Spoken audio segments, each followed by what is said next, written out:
Bismillahirrahmanirrahim. Alhamdulillahilladzi khalaqal mauta wal hayata liyabluwakum ayyukum ahsanu amala wa huwal azizul ghafur. Ashhadu an la ilaha illallah wa ashhadu anna Muhammadan abduhu wa rasuluh. Wa nusalli wa nusallim ala sayyidina Muhammadin wa ala alihi wa sahbihi ajma'in. Radina billahi rabba wa bil islami dina wa bi Muhammadin nabiyyan wa rasula. Tuan-tuan, puan-puan, muslimin, muslimat yang dirahmati Allah sekalian, Assalamualaikum warahmatullahi wabarakatuh. InsyaAllah tuan-tuan dan puan-puan, malam ni kita akan menyambung pengajian kitab Qasasul Anbiya karangan Al-Imam Ibn Kathir. Kita masuk kepada Nabi yang seterusnya tuan-tuan pada malam ini, iaitu Nabi Yusuf alaihissalam. Kisah yang disebutkan oleh Allah Subhanahu Wa Taala dalam Quran sebagai ahsanal qasasi, sebaik-baik kisah. Ahsanul qasasi, sebaik-baik kisah. Cepat sungguh masa berlalu, rasa macam baru Ustaz ya. Saya dah beritahu nak sambung Nabi Yusuf, Ustaz rasa macam baru ya. Malam ni kita dah masuk kepada Nabi Yusuf alaihissalam. Nabi Yusuf alaihissalam, kisah ni memang panjang lah tuan-tuan. Kita tak boleh habis lah selama 1 bulan, saya ingat tak sempat. Mungkin bawa 2 bulan ke 3 bulan lah. Dan kisah Nabi Allah Yusuf alaihissalam, Allah sebut dalam Quran, A'udzu billahi minasyaitonir rajim, nahnu naqussu 'alaikal ahsanal qasasi bima auhayna ilaika hadzal Qur'an wa in kunta min qablihi laminal ghafilin. Yang bermaksud, kami menceritakan kepadamu kisah yang paling baik dengan mewahyukan Al-Quran ini kepadamu, dan sesungguhnya kamu sebelum kami wahyukan ini termasuk orang yang belum mengetahui. Maka tuan-tuan, menjadi keimanan kepada kita bahawasanya kisah Nabi Yusuf alaihissalam ini merupakan kisah yang paling baik. Mailah cerita macam mana pun, cerita yang paling baik ialah cerita Nabi Yusuf alaihissalam. Sebab Allah pakai ahsan, yang paling baik, the best. The best story was the story of Nabi Yusuf alaihissalam. Nanti kita akan tengok tuan-tuan, sepanjang perjalanan kisah kita menceritakan tentang Nabi Allah Yusuf ini, daripada starting cerita dia, iaitu Nabi Yusuf cerita kepada ayah dan Nabi Yaqub yang dia mimpi tu kan, inni ra'aitu ahada asyara kaukaban tu. Allah bawa cerita tu daripada dia mimpi, perjalanan dia kecil, dia membesar, dibuang ke dalam telaga, dibawa ke Mesir, dijual oleh orang peniaga, kemudian dijadikan anak hamba, anak angkat kemudiannya. Bukanlah anak angkat, nak kata hamba pun tidak sangat, peliharaan lah, senang saya guna bahasa begitu. Kemudian dia memang besar, dia digoda, kemudian masuk dalam difitnah, kemudian masuk dalam penjara, keluar dalam penjara, dapat takbir mimpi seterusnya. Akhirnya Nabi Yusuf jadi menteri ekonomi ataupun menteri pertanian. Tapi menteri pertanian, sebab dasar zaman dulu bila sebut menteri pertanian besarlah, macam bendahara lah. Hari ni bila kita kata menteri pertanian, kita anggap macam ini portfolio kecil kan, sebab sistem kita ini dia mendahulukan industri kan. Jadi bila ekonomi tu nampak macam simple kan. Kalau pejabat-pejabat keuangan, pejabat-pejabat perindustrian, pelaburan, apa semua tu nampak lagu besar bangunan-bangunan dia. Kalau pertubuhan pertanian kecil ya kan. Pasal sistem dunia sekarang begitu, dia tidak begitu memandang sangat pertanian ni, nampak lagu kecil ya. Tapi berbeza dengan zaman dulu. Bila sebut memegang portfolio pertanian, bermaksud dia sama portfolio dengan Perdana Menteri, pemerintah dah. Kemudian akhirnya di penghujung kisah, Allah Subhanahu Wa Taala ceritakan bagaimana persoalan mimpi yang dicetuskan dalam ayat yang awal-awal surah Yusuf itu dijawab pada penghujung kisah. Dan di dalam kisah ni juga tuan-tuan ada kisah tentang brotherhood, tentang persaudaraan, tentang kesabaran, tentang keajaiban, tentang mukjizat. Dan juga ada beberapa plot-plot yang saya tak melampau kalau saya katakan agak lawak. Bukan agak lawak, memang lawak lah. Allah jadikan dalam sirah itu ada semua ya. Ada plot dia yang memang dia berbunyi kelakar sikit nanti bila plot abang-abang Nabi Yusuf tu perkena, Nabi Yusuf perkena adik dia Bunyamin tu, ada plot yang agak kelakar sikit, tapi mungkin bukan malam ni lah. Makna dan kesedihan juga, kerinduan, air mata juga ada dalam ni. Seluruh kisah Nabi Yusuf ini cerita tentang kisah yang terbaik.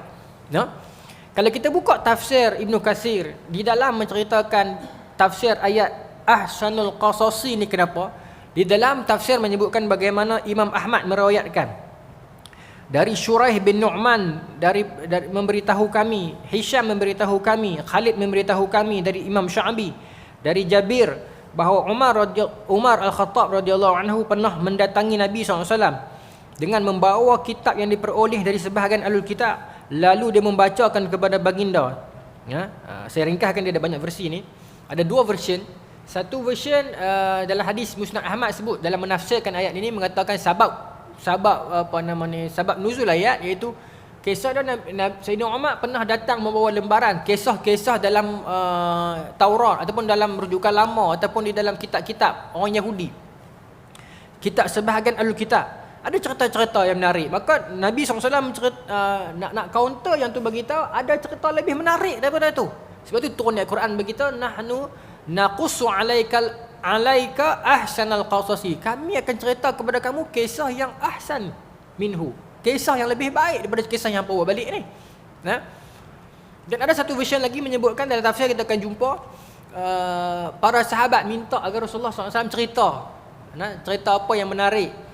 Maka Nabi cerita, turun ayat itu, maka Nabi cerita. Itu maksudnya Islam dia meraihkan kehendak. Islam meraihkan, kadang-kadang orang tu minat nak tahu. Pada sahabat yang kita naluri, kita kadang-kadang kita seronok dengar cerita, nak tahu. Maka bila cerita kat Rasulullah, so tak kata lah apa ni, duduk sembahyang berzikir sudahlah, dengar cerita apa tak. Maka Allah hiburkan kita. Allah bersama dengan ana inda zanni abdi bi, kata Allah. Allah bersama sangkaan kita terhadap dia, adalah hadis qudusi. Kita minta kepada Allah selagi tidak melanggar syariat, selagi kita punya minat itu masih lagi berada dalam jalur-jalur yang tidak bertentangan dengan syariat, maka Islam meraihkan minat, kehendak dan budaya. Baik. Okey. Boleh nak tuan-tuan?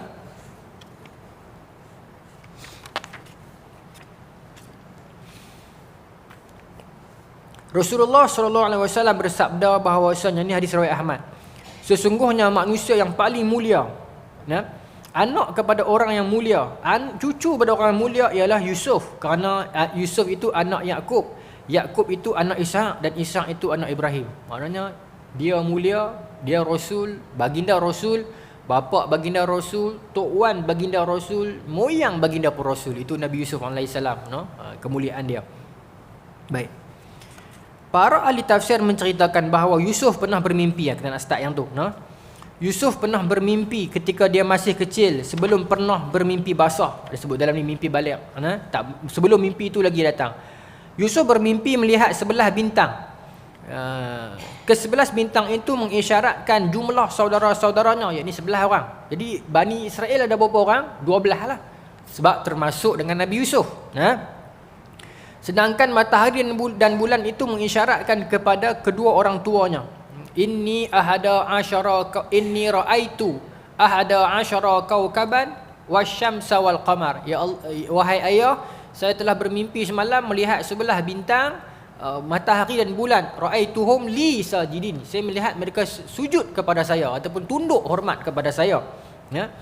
Apa kata Nabi Allah Yakub? La taqsus ru'yaka ala ikhwatika, kan? Wahai Yusuf, jangan kamu ceritakan mimpi kamu ini kepada saudara-saudara kamu. Fayakidu laka kaida, kerana mereka akan hancurkan kamu. Mereka akan buat satu plan untuk membinasakan kamu. Jangan cerita. Dalam keadaan Nabi Yusuf tak cerita pun, memang dia plan nak hancurkan Nabi Yusuf. Pasal dia tak puas hati dengan Nabi Yusuf, sebab Nabi Yusuf memang disayangi lebih. Macam saya cerita dah sebelum ni, kita ada anak ramai, betul kita sayang semua anak kita sama, tapi kita tak boleh tipu diri sendiri. Dalam 10 orang anak kita, mungkin ada seorang tu dia dengar cakap, dia pandai ambil hati, dia tak pernah menyusahkan kita langsung. Yes, kita sayang semua sama, tapi takkan tak ada 0.01% yang lebih sikit hak tu, betul tak tuan-tuan? Kita semua ibu ayah kan, adalah sikit, sebab yalah duduk ambil hati kita selama ni, tolong kita, picit tengah belakang kita tengah malam. Takkan tak ada lebih sikit, tak boleh kita kata, tak Ustaz, saya memang semua sama. Takkan tak ada ruang sikit beza, betul tak? Kita tahu kan. Sama macam orang isteri ramai, dia kata saya lain isteri saya semua sama. Adil, layan boleh yang adil, kasih sayang boleh adil lah? Tak boleh adil. Pasal tu isteri orang perempuan tak setuju kan. So, Kita boleh kata ya sama, tak sama. Kita boleh kata di mulut ya.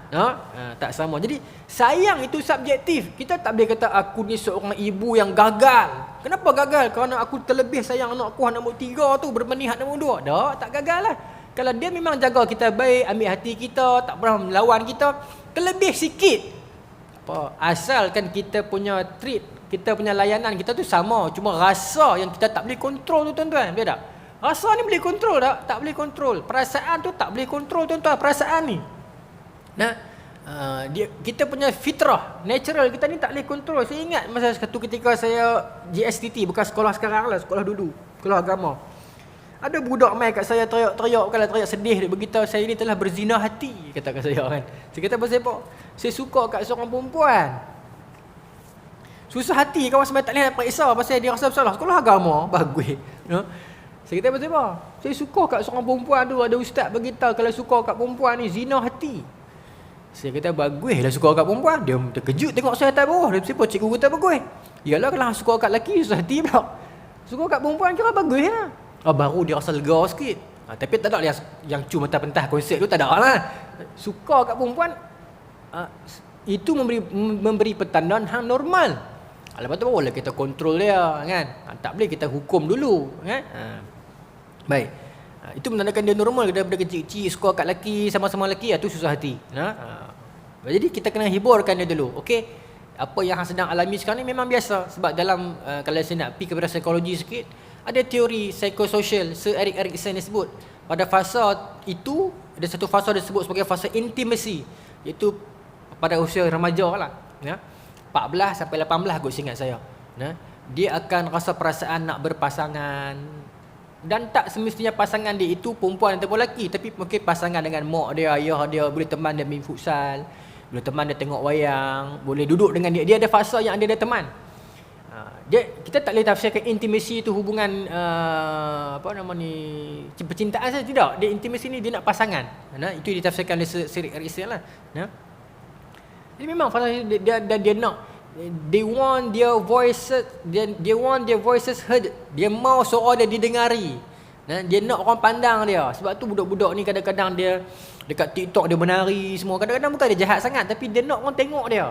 Dekat sekolah, kalau orang kelas pandai, dia boleh cakap kat perhimpunan, kat depan cikgu bagi dia ruang. Kalau budak kelas belakang ni tidak ada ruang untuk menonjolkan diri dia. Kalau dia pandai main bola, mungkin cikgu akan puji dia. Mungkin hari sukan dia akan naik nama dia. Bila main hujung tahun, budak-budak pandai, hari anugerah akan naik nama dia. Tapi budak-budak yang tidak ada bakat dalam bidang itu dan ini dia nak pergi ke mana? Siapa nak dengar dia? Siapa nak tengok dia? Maka dia akan buat tindakan-tindakan yang lain. Mungkin dia pandai naik motor di luar, dia angkat tayar tengah jalan, biar orang tengok dia.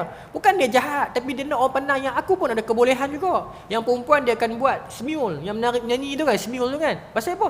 Nak beritahu aku bukan tidak bernilai langsung, aku ada ruang juga. Sistem pendidikan kita sekarang ni tuan-tuan, sistem pendidikan kita sekarang ni memang susah hati sikit lah. Bukan sekarang, sejak dulu lagi pun.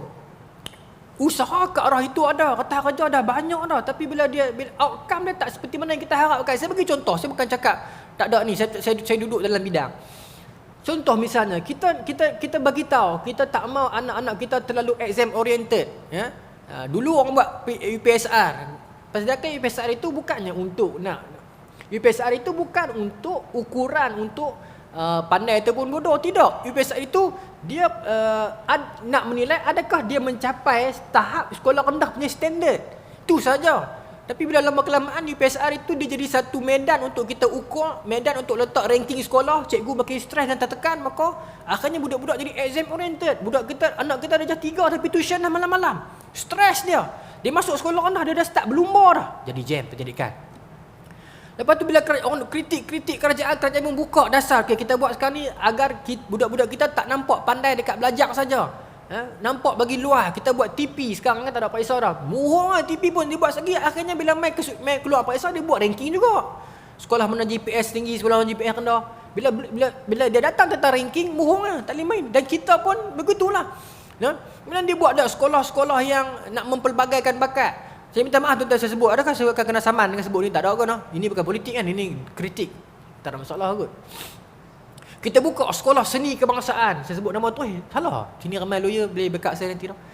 Kita buka sekolah seni kebangsaan. Dengan matlamat ni apa tuan-tuan? Anak-anak kita yang tak boleh bidang pelajaran, dia boleh seni, dia boleh main gitar. So this is dia channel. Ini channel untuk depa ni. Tapi tuan-tuan buka syarat nak masuk, dia nak budak pandai juga. Habis tu budak yang tak pandai boleh main gitar ni nak pergi ke mana? Nampak tuan-tuan? Masing-masing saya sebut ni salah. Tuan-tuan macam marah kat saya ni, Suhati. Saya selalu sebut kat Abang Jeb. Saya kata surah Poh Jaya ni saya suka mai. Sebab sini orang dia macam profesional macam mana. Tapi bila saya sebut benda-benda macam ni, dia pun agak hangguk. Saya seronok. Dia ada respon. Dia tak marah, diam ke tu. Saya suka rasa seronok mai. Tapi di situ kita rasakan lah, hang ni memang dibuat untuk budak-budak seni. Tidak hang pun nak budak pandai, kan? Gagah sekolah sukannya dia tak letak dan nak syarat budak pandai. Tu pun sebab dia tahu kalau dia letak tak dapat kot, ya.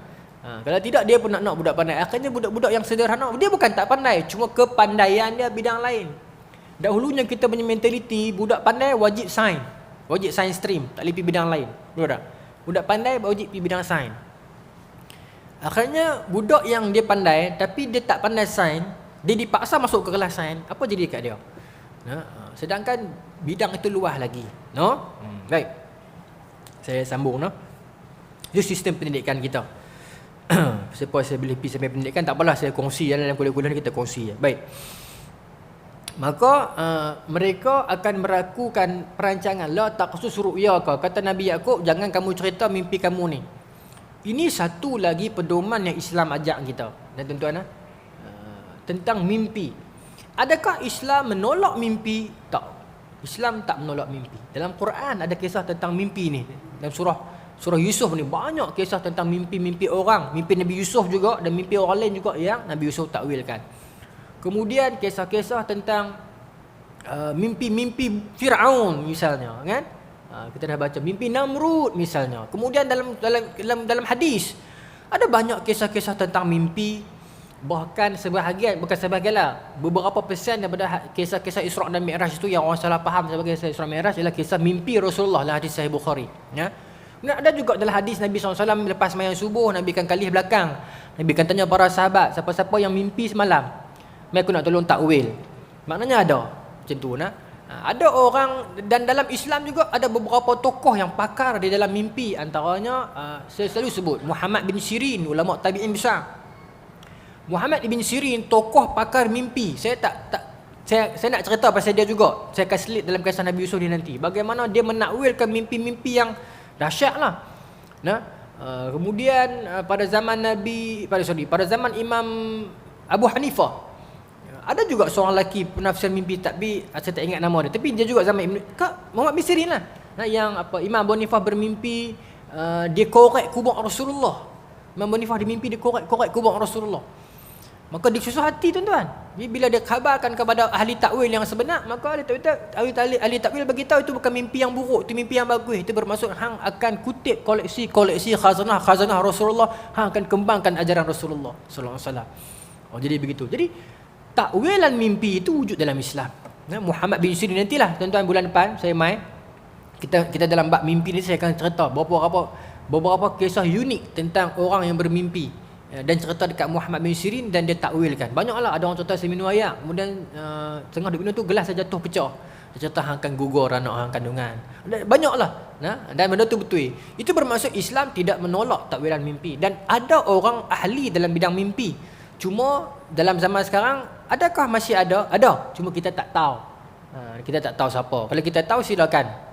Jadi disiplin dia adalah apa? Adakah kita boleh ceritakan mimpi kita kepada orang? Boleh, tapi orang tertentu yang kita yakin dia boleh pegang rahsia kita, sebab kita tak tahu takwilan mimpi kita itu baik ataupun buruk.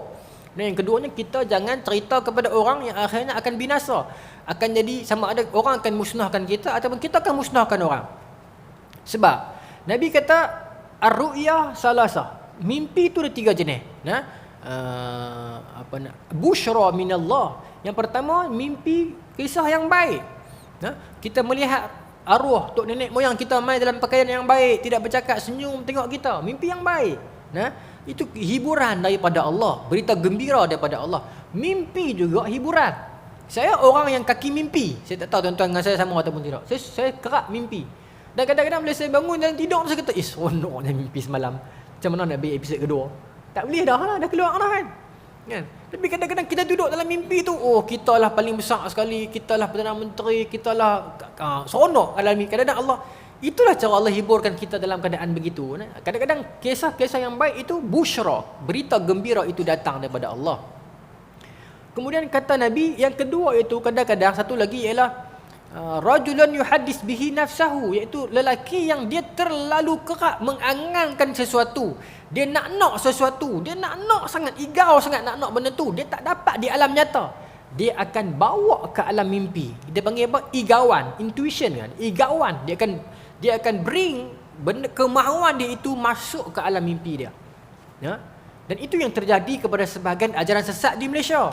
Bila mana dia nak sangat jadi pemimpin umat ini, misalnya dia nak pimpin satu gerakan, tak dapat-dapat, bagi dia akulah penentang Dajjal, Malaysia lah akan berlaku serangan Dajjal, kita lah, dia nak sangat-sangat ni, bukan tak bagus, tapi dia nak sangat-sangat, akhirnya benda tu jadi meresap dalam mimpi dia akan jadi macam tu. Lepas tu dia menganggap itu benar dan dia akan menyebarkan ajaran itu. Itu yang berlaku di Malaysia baru-baru ni tu. Tapi saya ingat pengasas dia pun dah bertaubat dah kan. Dah okey dah saya ingat. Ya. Tapi kadang-kadang benda tu naluri hasrat yang kita nak sangat-sangat tak dapat akan terjelma dalam alam mimpi kita. Sebab tu ada satu kisah tuan-tuan. Kisah ni bukan berlaku zaman Rasulullah, bukan berlaku zaman tabi'in, bukan. Saya ingat zaman mutaakhirin kot. Nah, di YouTube ada kisah ni. Saya pun tengok di YouTube. Tapi version ada satu syekh ni cerita dalam wawancara TV lah. Orang tanya kepada syekh ni cerita tentang bagaimana nak mimpi Rasulullah. Saya ingat pertama tengok ada kot di rancangan TV di Arab. Ya, saya lupa nama syekh tu. Dr. Mustafa Adwi ke? Antara dia pula, tak apalah nah. Tapi orang tanya kepada dia bagaimana nak mimpi Rasulullah. Kita dah baca dah orang cakapkan cara-cara nak mimpi Rasulullah selawat beberapa ribu kali. Kemudian Nabi ajak kan, Nabi sebut tentang man ra'ani fi manam faqad ra'ani. Siapa yang tengok aku dalam mimpi maka dia memang tengok aku betul-betul. Maka kita memang nak mimpi Rasulullah sungguh-sungguh kan. Saya ingat semua dalam surah ni nak mimpi Rasulullah. Semua ada benda yang kita simpan dalam hati yang aku nak mimpi Rasulullah. Kalau aku dapat tengok aku nak mengadu kat Rasulullah. Ada anda. Kita nak sangat. Setiap seorang kita ada satu hajat. Tak tahulah, saya yakin. Ya Allah, kalau aku dapat mimpi Rasulullah, aku nak cerita benda ni kat Nabi. Tak ada. Setiap seorang kita ada benda. Saya tak tahulah orang lain. Kalau saya ada. Kadang-kadang kita ingat aku tak dapat benda tu kat alam nyata kita kan. Tapi ya Allah, kalau doa aku ni tak makbul, ya Allah tak apalah, mimpikan aku Rasulullah, agar bila aku mimpi Rasulullah aku dapat tengok tatap wajah Nabi tu. Aku nak mengadu kat baginda satu benda ni. Aku nak minta Nabi tolong doakan kepada Allah tunaikan satu hajat ni. Kita ada setiap orang ada satu benda yang membelenggu dia. Dan setiap orang ada, tak tahulah di kepala dia ke, di tubuh dia ke, di kehidupan dia ke, ada satu benda yang dia rasa dia tak boleh keluar. Dia serabut sangat dah, dia susah hati dah, dia minta ke Allah siang dan malam tak dapat. Nah, dia kata ya Allah tolonglah, berilah aku ruang untuk mimpi Rasulullah. Kalau tak dapat pun at least dapat mengadu kat Rasulullah. Ya Rasulullah, saya nak benda ni, tolonglah. Dia nak benda tu. Ya, saya teringat kisah Imam Allahumma salli ala Muhammad. Apa nama kitab Sufahat min Sabril Ulama. Dr. Sufahat min Sabril Ulama ala syada'il ilmi wa tahsili. Syekh Abdul Fattah Abu Qudah, dia cerita balik kisah tentang Imam Ibnu Muqri dengan Imam Tabarani, seingat saya. Yang depa, saya cerita dah di surau ni, yang depa pergi belajar sampai tak ada duit langsung nak makan, duit semua habis dah pergi belajar di Madinah. Sampai depa terpaksa puasa wisal, puasa bersambung puasa ni sampai lapar sungguh-sungguh. Sampai kata Imam Ibnu Muqri kata, kami nampak satgi kami mati kalau tak buka juga puasa. Tapi nak buka dengan apa? 2 hari tak makan. Wisal ni maksudnya puasa sambung. Akhirnya dia kata kepada Imam Tabari, kita pergi duduk tepi makam Rasulullah lah. Bukan nak minta, bukan kita nak khurafat apa pun, tapi korang-korang kalau kita mati sebelah Rasulullah. Betul tu. Ya. Cuma Ibnu Muqri kata, aku ni mulut hebiak sikit. Aku ni mulut, bukan hebiak, aku ni mulut jenis macam rempang. Sampai makam aku saja kata, ya Rasulullah lapar. Rasulullah tak ada dah kan. Ju' lapar ya Rasulullah. Kan dia pun duduk tunggu zikir telena sampai mana lepas isyak dah. Habis mayang apa semua tu, orang dah balik habis dah, dia pun teringat. Kira berapa dah, kira 10 11 dah, dia pun balik ke homestay depa. Dulu kan banyak homestay, room stay lah, tempat Madinah kan tempat orang mengaji. Maka kota-kota keilmuan ni memang banyak room stay. Orang pergi banyak room stay, duduk belajar lama-lama. Macam sekarang ustaz pondok kita duk buat, Ustaz Mutalib apa buat kan, ada hotel. Kita nak pergi belajar dengan ni, kita pergi duduk lama dekat hotel juga, kat pondok tu kan. Macam tu lah lebih kurang, tapi dulu lebih meriah lah. Pukul 3 pagi ada orang main ketuk pintu. 3 pagi ada orang main ketuk pintu, buka-buka nasi mendi tuan-tuan. Hadramut punya nasi mendi. Seorang Alawi main bagi dalam riwayat sebut. Maka dia pun terkejut, kita ada kenal ke? Tanya Imam Tawar ni ada order food panda apa tadi? Tak ada, dia kata, mana ada. Jadi siapa main hantar pukul 3 pagi? Maka lelaki ni kata, memang awak tak kenal saya, tapi Rasulullah main beritahu kat saya suruh main hantar makanan, kata hampa lapar. Dalam mimpi dia kata, saya tengah tidur, Rasulullah main beritahu ada 2 orang kamu sedang lapar, saudara ni. Dia bangkit, dia jaga, dia baca masak-masak, dia main hantar 3 pagi tuan-tuan. Tapi yes, mimpi bukan hujah. Mimpi bukan dalil hukum. Tapi mimpi itu benar. Mimpi dalam Islam dia benar. Cuma dia tak boleh jadi satu indikator yang kita kata, okey, saya mimpi. Dia tak boleh jadi satu hujah yang saya mimpi Rasulullah main beritahu esok subuh 3 rakaat. Tak boleh lah. Walaupun yang mimpi tu ulama besar pun tak boleh lah. Pasal mimpi tak boleh jadi hujah. Tapi adakah mimpi itu dia boleh jadi betul ataupun salah? Boleh jadi. Adakah mimpi boleh jadi benar? Boleh jadi. Seorang imam mutaakhirin, saya cerita dalam blog saya, dalam Facebook saya, masa kematian Imam Bukhari tu, Imam Bukhari mati di tempat lain, meninggal di tempat lain kan, 256 Hijrah. Dia sedang menulis kitab dia. Ulama ni saya lupa nama dia. Imam Bukhari meninggal malam tu, masa malam dia menulis tu, dia dengar suara macam bisik, kata Imam Bukhari telah meninggal. Kemudian yang satu lagi tu dia mimpi. Dia mimpi, yang bisik tu orang lain. Dia mimpi yang dia melihat Rasulullah. Dan ulama ni dia memang selalu mimpi Rasulullah dah. Dia mimpi melihat Rasulullah, Sayyidina Abu Bakar, Sayyidina Umar dan beberapa barisan sahabat dan ulama dalam keadaan yang cukup indah. Maka lelaki ni tanya, "Ya Rasulullah, buat apa ni? Tunggu apa ni?" Macam satu dalam keadaan yang sedang menunggu. Allahu Akbar. Kalau kita duduk kedudukan tu tuan-tuan, Nabi tengah-tengah keliling sahabat semua duduk tunggu. Maka ulama ni tanya, "Ya Rasulullah, tunggu apa ni?" Tuan-tuan nak simpan cerita ni, tuan-tuan buka saya punya page. Saya dah cerita ni, siap rujukan, siap nama ulama tu lagi. Bila saya sebut spontan ni, saya tak ingat nama ulama tu. Tapi dalam page saya cerita. Tunggu apa ni? Sebab Nabi dalam keadaan yang ceria, seakan-akan menunggu-nunggu. Maka Nabi kata, kami sedang menunggu saudara kami, Bukhari. Tapi Nabi tak sebut Bukhari lah, Muhammad bin Ismail al-Bukhari. Muhammad bin Ismail nama Imam Bukhari. Menunggu kedatangan Bukhari. Sebab jadi bila dia jaga, dia catat, dia catat malam tu. Selepas beberapa bulan baru khabar mai kat dia, Imam Bukhari telah pun meninggal dunia. Bila cek balik, tarikh meninggal tu sama dengan tarikh malam yang dia mimpi tu. Nabi menyambut kepulangan roh Al-Bukhari, tuan-tuan. Jadi ada mimpi ni, adakah selamanya itu kita tolak tak? Itu perbezaan kita dengan sebagian orang yang dia berhulu. Dia anggap semua mimpi adalah remeh. Semua mimpi adalah permainan tidur. Pok-pok ni tak boleh pakai. Pok-pok ni mimpi ya, pok. Tak, saya punya pandangan, yes, kita tak boleh bergantung kepada mimpi, betul. Tapi dari satu segi yang lain, mimpi itu wujud. Cuma kita tak boleh jadikan dia hujah ultimate, tak boleh. Imam Ibn Katsir. Imam Ibn Katsir ni siapa tuan-tuan? Dia member Al-Mizzi. Dia anak murid Imam Ibn Taymiyah. Maksudnya sebahagian kelompok faham lah siapa dia Ibn Taymiyah tu kan. Kita tak apa setuju lah. Maksudnya mereka ni golongan-golongan yang mengikut Ibn Taymiyah ni tak apa setuju lah dengan mimpi ni. Betul tak tuan-tuan? Korang setuju lah. Jadi Ibn Katsir anak murid dia. Tapi Ibn Katsir ada cerita tuan-tuan. Dalam Bidayah Nihayah, dalam bab bila menceritakan tentang Imam Nawawi, Ibn Katsir menceritakan pengalaman peribadi dia. Kita buka baca khazanah-khazanah lama. Ibn Katsir ni imam yang kita sedang baca kitab dia ni. Pengalaman peribadi dia kata, aku pernah bermimpi Imam Nawawi. Ibn Katsir. Satu malam aku tidur, aku mimpi Imam Nawawi sedang duduk di atas kerusi, ada rumput-rumput taman cantik, dia kata. Tenang, relax kan. Kemudian aku tanya dah, wahai imam. Tuan-tuan Ibn Katsir tanya apa? Saya nak tanya, kenapa dalam kitab Majmu' Syarh Muhazzab, Imam Nawawi kan buat kitab Majmu' Syarah berkitab Muhazzab, kitab fiqh Imam Syafi'i. Kenapa di dalam kitab Majmu' Imam Nawawi tak masukkan qaul Ibn Hazm Al-Andalusi, satu ulama lain di Andalus? Kerahlah Ibn Hazm ni tokoh besar, tapi dia kerah. Dia karang kitab Muhalla, kerah kitab tu. Tapi dia tokoh, tapi dia kerah. Kadang-kadang kata-kata dia tu sampai dahsyat lah. Dia pernah orang tanya dia tentang riwayat Imam Tirmizi. Dia kata, siapa Tirmizi? Aku tak pernah kenal. Kan? Dia kasar, dia kasar. Tapi dia tokoh. Imam Nawawi adalah beritahu alasan dia dalam mimpi tu. Saya tak ingat lah. Imam Ibn Katsir pun tak cerita detail. Cuma dia kata saya melihat Imam Nawawi berada pada kedudukan yang indah, relax kan.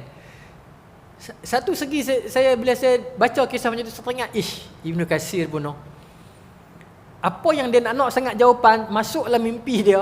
Kemudian bila dalam mimpi, kalau kita dapat mimpi Imam Nawawi ke Imam Syafi'i ke, kita nak tanya apa tengok kedudukan tu? Kita tanya lah dia buat apa, seronok ke tak seronok tu kan. Tapi Ibn Katsir punya otak dia akademik sangat-sangat nak tahu.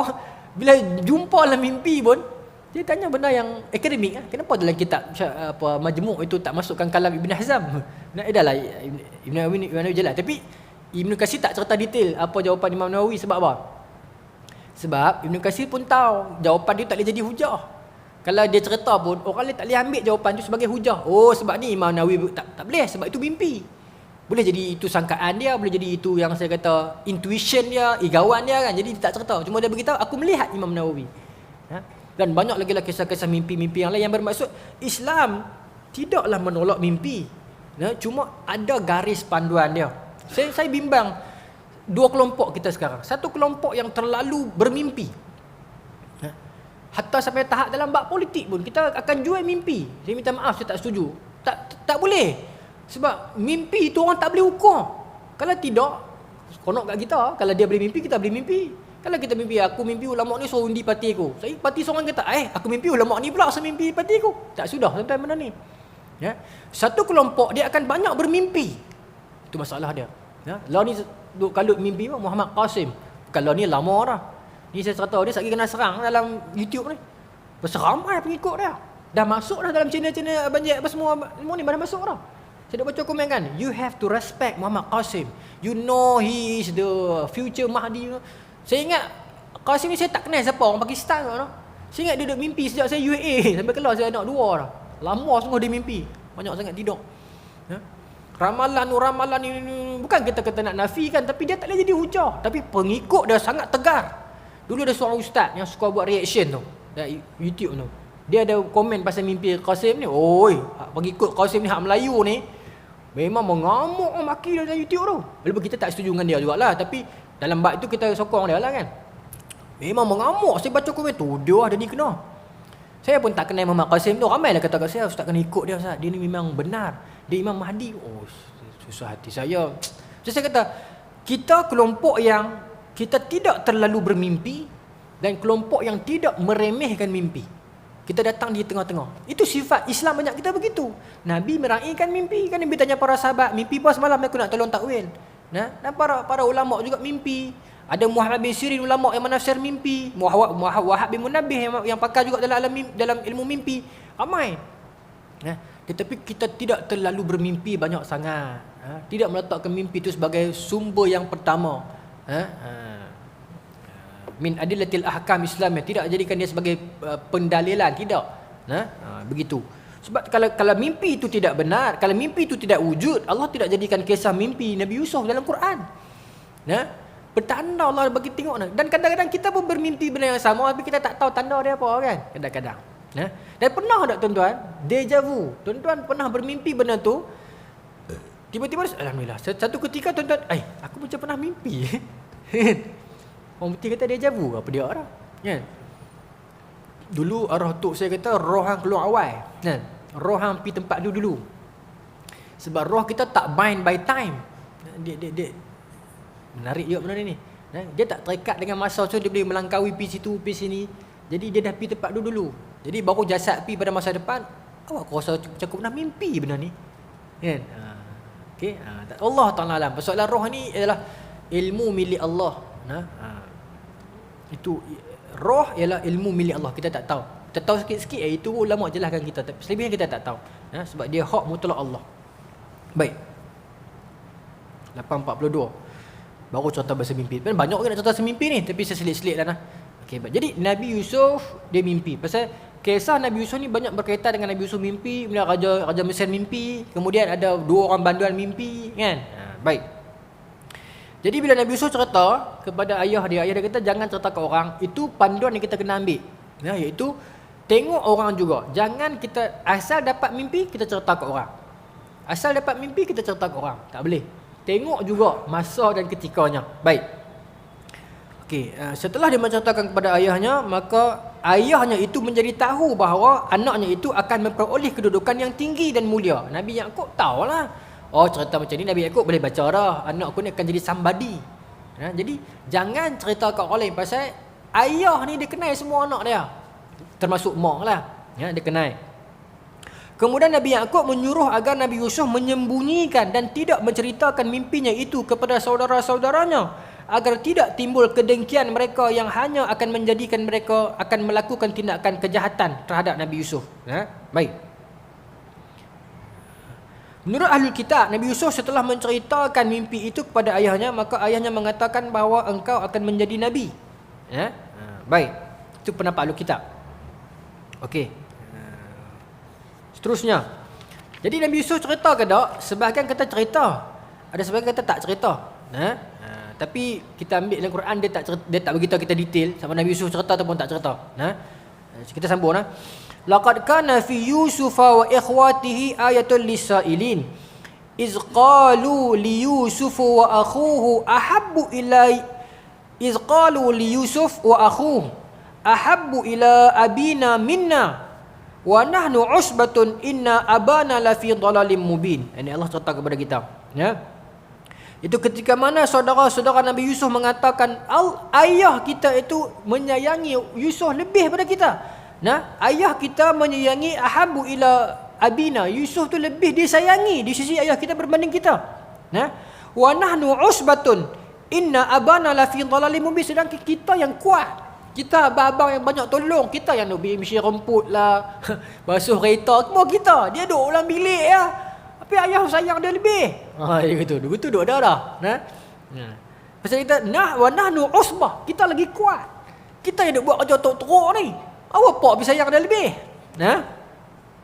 Maka depa ramai ni bincang. Depa berapa orang? 10 orang tolak Bunyamin lah. Jadi 11 tolak 12 tolak Nabi Yusuf, tolak Bunyamin jadi sehingga 10. Depa duk bincang. Depa ni siapa? Yahuza, Yashakur, Zabalun, Jad dan Naftali, semua tu lah 10 orang tu. Okey. Maka depa bincang apa kita nak buat sekarang. Siapa depa ni? Depa ni lah Bani Israel asal. Bani Israel by word. The meaning of Bani Israel secara harfiah itu 12 of them. 12 orang ni lah. Anak Israel. Bani Israel. Israel huwa Yaqub. Israel adalah Nabi Yaqub. Maka anak-anak Israel, anak-anak Yaqub adalah the 12 of them. 12 orang ni. Itu makna asalnya. Cuma sekarang kalimat itu berkembanglah maknanya, kan? Perkataan itu berkembanglah maksudnya itu. Baik. Macam perkataan Wahabi. Perkataan Wahabi itu makna asalnya ialah para pengikut Muhammad bin Abdul Wahab.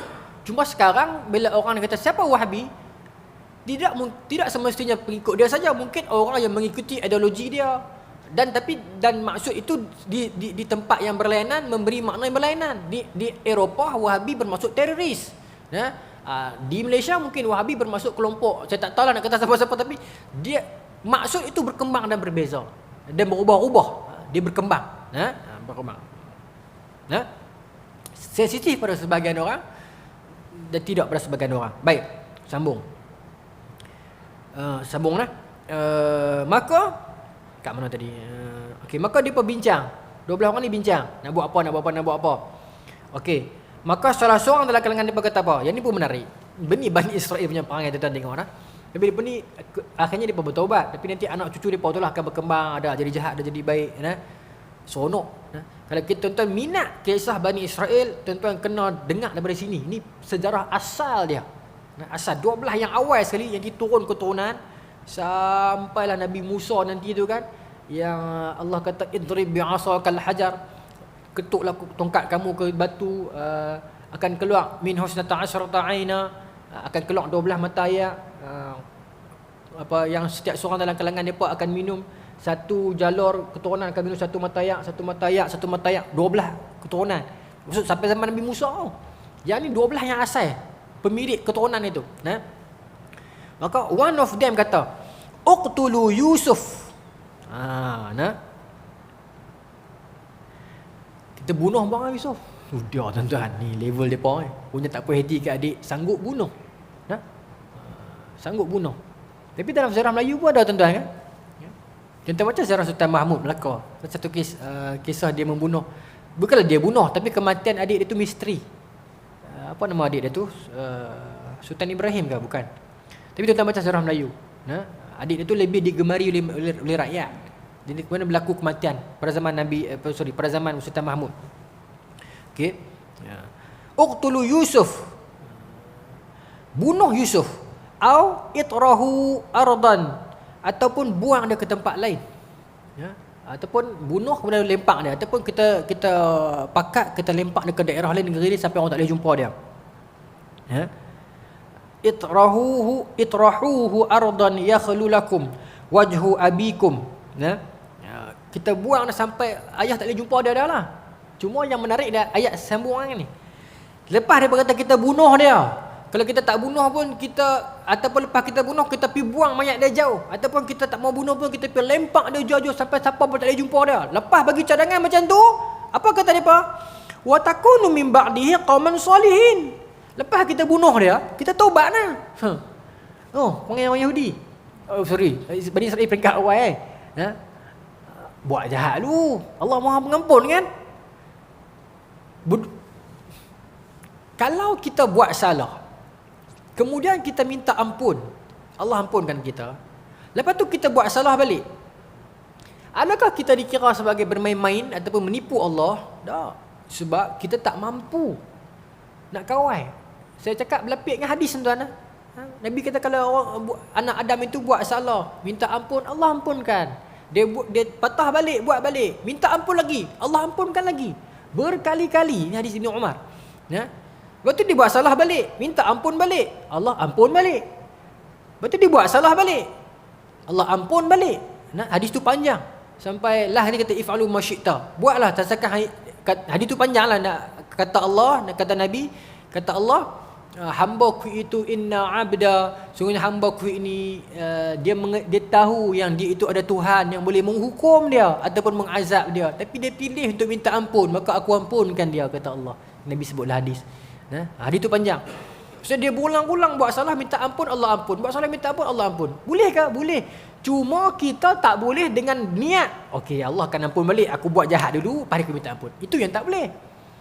Tapi kalau kita buat salah, kita minta ampun, selesai sungguh-sungguh dah, tergelincir juga, minta ampun lagi, jangan putus asa. Itu maknanya. Maknanya kita tak boleh kita plan, kok mana pun Allah akan ampun, jadi aku buat dulu. Tak boleh. Esok tu taubat. Tak boleh.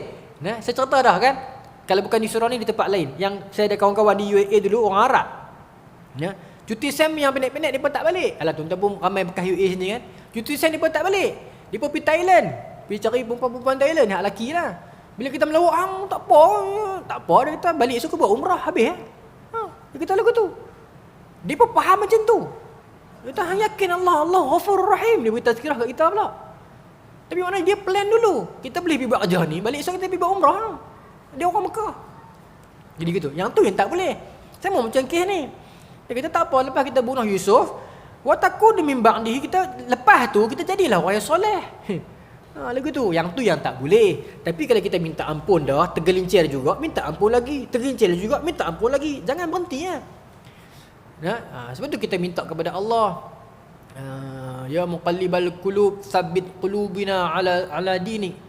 Wahai Allah yang membolak-balikkan hati. Qulub ni maknanya apa? Hati. Tapi kalau perkataan qulub ni qalbun, qalaba ni maknanya apa? Rotation.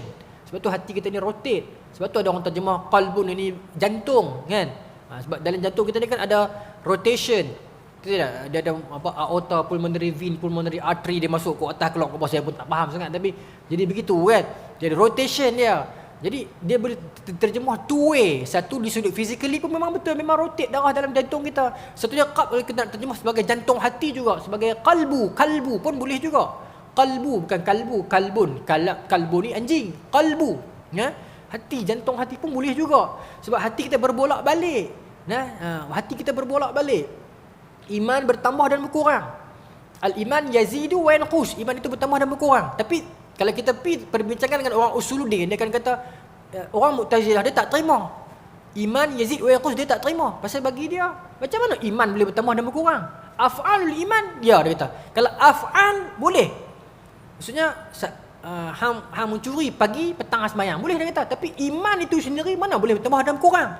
Sebab iman ialah percaya kepada Allah. Takkan pagi yang tak percaya pada Allah, petang percaya pada Allah. Lepas tu sebahagian daripada menolak. Sebab dia pun menafsirkan begitu. Tapi kita Ahlussunnah wal Jamaah kita tak tafsir begitu. Kita kata iman dia bukan bermaksud pagi ni percaya kepada Allah, petang tak percaya kepada Allah. Tidak. Tapi bermaksud bila iman tengah kuat, dia tak berani nak buat salah itu. Itu kita faham macam tu pula. Itu perbezaan kecil lah. Ya. Saya dah masuk lagi beberapa minit no? Beberapa minit. Tak bunyi dah gendang kuat tu no? Kau saya tak dengar. Bunyi yang tadi? Saya tak pun dengar. Saya maknanya hari ni kemarin ni saya berangin sikit kan. Saya kan ada GERD dengan anxiety. Saya berangin sikit.